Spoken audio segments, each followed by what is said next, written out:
Kung minsan, gusto natin yung bahay natin ng pinturahan. Marami tayong gustong baguhin. Amen. Pero mga kapatid, yung pananampalataya ba natin sa Diyos, binabago ba natin?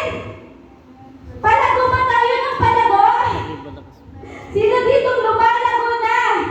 Sabi sa akin, may narinig ako, hindi ko mention yung pangalan. Sabi niya, baka makalampas ka na sa langit niya. Praise God.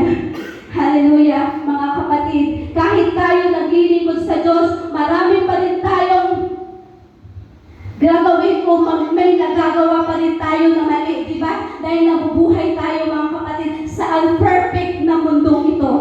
Naniniwala po ba tayo? Hallelujah. Kaya minsan, gustong-gusto nating baguhin yung mga bagay-bagay, mga kapatid. Pero ito yung nakakalungkot minsan, mga kapatid. Kahit tayo ay marami ng salita ng Diyos na naririnig, mga kapatid, pero hindi pa rin natin nalalakaran ito. Amin, hindi pa rin natin nasasabuhay ito. Dahil, mga kapatid, ano ang ating naririnig? Yung mga naririnig natin, yung mga makamundong bagay. Amen? Sino dito umiinom pa ng alak? Diba? Alam niyo, mga kapatid, hindi ko pinangarap na ma-stroke yung asawa ko. Pero, alam niyo, kung papipiliin ako ngayon, mas gusto kong makasama yung asawa ko, mga kapatid. Dahil noon, nung hindi pa siya na-stroke, walang araw na hindi siya umiinom ng alak, mga kapatid. Ngunit napakabuti ng Diyos sa buhay niya dahil pinili siya sa libo-libong mga tao, sa dami niyang kaibigan, mga kapatid. Isa siya sa pinili ng Diyos upang maglingkod sa ating Panginoon. Amen? Hindi naging dahilan ang kapansanan niya upang makapaglingkod siya sa Diyos. Alam niyo po, every time na ginagamit si Brother John, yung puso ko sobrang nagagala. Ano pa kaya si Lord? Once na ginagamit tayo ng Panginoon, ang puso ng Panginoon, sabi niya, anak, napakaganda ng ginagawa mo para sa akin. Di po ba? Nagagala ang Panginoon sa tuwing nakikita ka niya na nagpapasalamat ka, sa tuwing nakikita ka na narito ka upang purihin mo siya, upang pasalamatan mo siya. Amen? Kung natutuwa si Pastor, mas natutuwa ang ating Panginoon. Kaya ka narito ngayon, hindi dahil sa tao, kundi dahil sa ating Panginoon. Dahil mahal mo ang ating Panginoon. Kaya unang-unang nagmahal sa iyo. Kaya ang minahal ng Panginoon, ang unang nagmahal sa iyo ang ating Panginoon. Sabi ng Panginoon, we love because He first loved. Di ba? Sabi ng kanyang salita, minahal ka una ng Panginoon. Kaya mga kapatid, nararapat lamang na ibalik natin yung pagmamahal natin sa ating Panginoon. Amen? Kaya ba natin mahalin ang ating Panginoon? Sabi ko nga palagi, Lord, kung ginagamit mo ako sa ministry, mas gamitin mo rin yung mga kapatid ko, Panginoon, sa ministry. Amen? Mas higitan pa din, Panginoon, yung paggamit sa akin. Amen?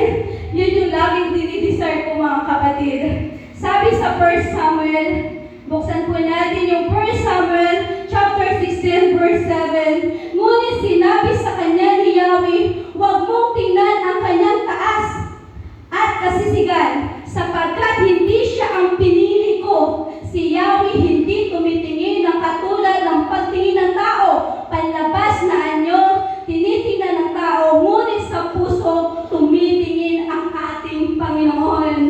Hallelujah, kapatid!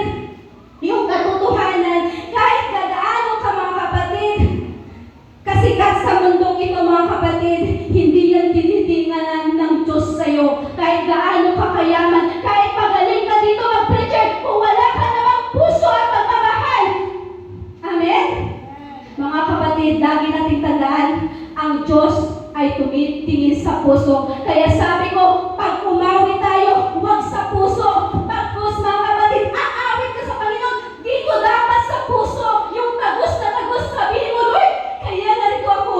Handa ako, Panginoon, nag-ibig na yung gabis ko na papuri ngayon. Yung iba nagpupuri, nagkaganon. Yung iba naman, tuto, ikaw ganon lang. Diba? Dapat, mga kapatid, pag narito tayo, huwag nating sayangin yung pagpupuri at pagpunta natin dito, mga kapatid. Kung sa handaan, nag-i-expect tayo na makakain tayo ng masarap. Dapat, mga kapatid, mag-expect ka rin dito na makakain ka ng masarap. Amen? Hallelujah!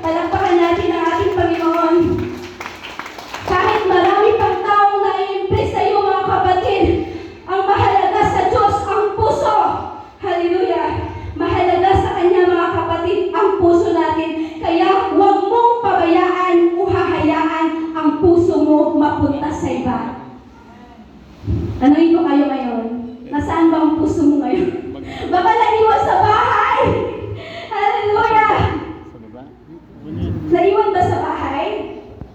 Kaya wag na wag natin muli pabayaan ang ating puso na mahiwalay ang ating Panginoon dahil dito siya sa mga kapatid. Kahit ilang taong ka ng Kristiyano, kung wala naman sa loob mo ang pagsiserve sa ating Panginoon, mga kapatid, wala yung pagsisimba mo at paglilingkod mo sa Panginoon kung hindi mo sinasabuhay ang kanyang salita. Amen? Lagi ko sinasabi, every time na nag-pray ako, Lord, I'm sorry.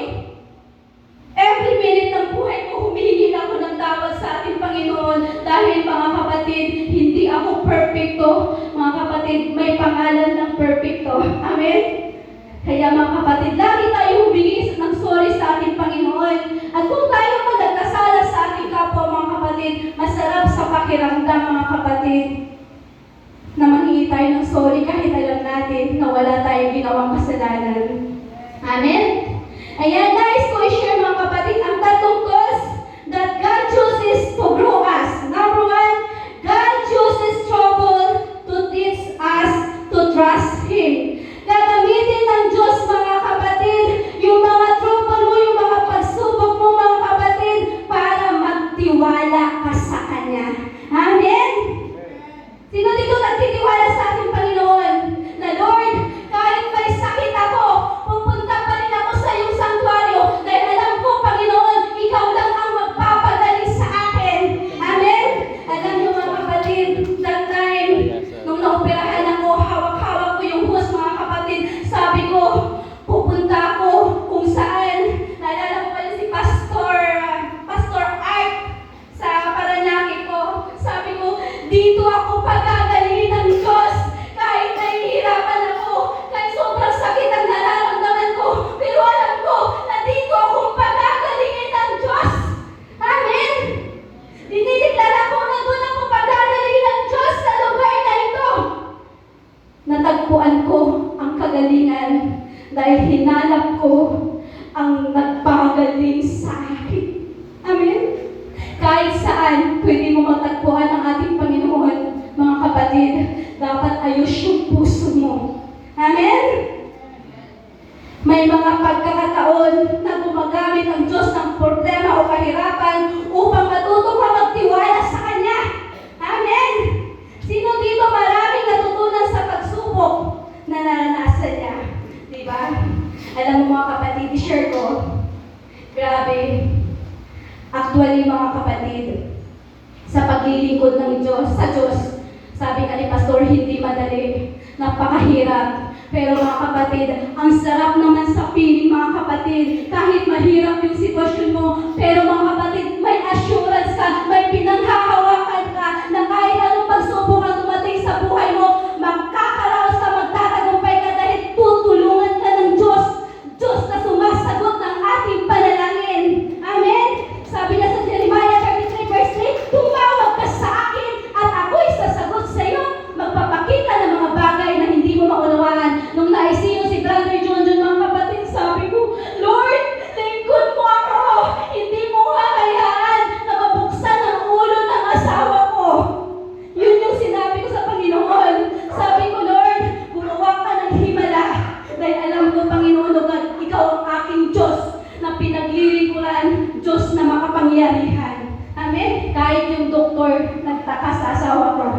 Amen? Sabi niya, huwag mong painumin ng tubig kasi uoperahan siya. Pinainom ko ng tubig. Sabi ko, Lord, bigyan mo ako ng wisdom kung anong dapat kong gawin sa asawa ko. Nagka-COVID kami parehos, mga kapatid. 3 times na himatay. Naglag yung bunganga. Hindi ko dinala sa doktor dahil naniniwala ako ang Diyos na